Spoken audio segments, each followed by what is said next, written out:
जय स्वराज्य जय महाराष्ट्र. स्वराज्य वाहन चालक संघटनेच्या माध्यमातून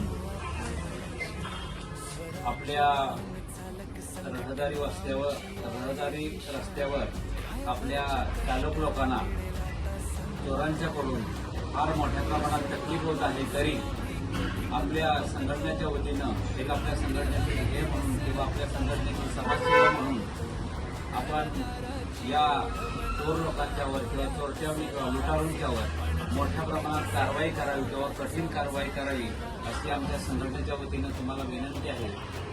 त्याचबरोबर आमचे सर्व संघटनेच्या सभासदांचं तसेच चालक लोकांचं सगळ्यांची आपल्या सर्वांना विनंती आहे की या चोरांच्यापासून किंवा या वाईट लोकांच्यापासून या तकलिफीपासून आम्हाला मुक्ती मिळावी अशी आमची तुमच्याकडून अपेक्षा आहे. ही अपेक्षा पूर्ण होईल अशी आशा बाळगतो. जय हिंद जय महाराष्ट्र.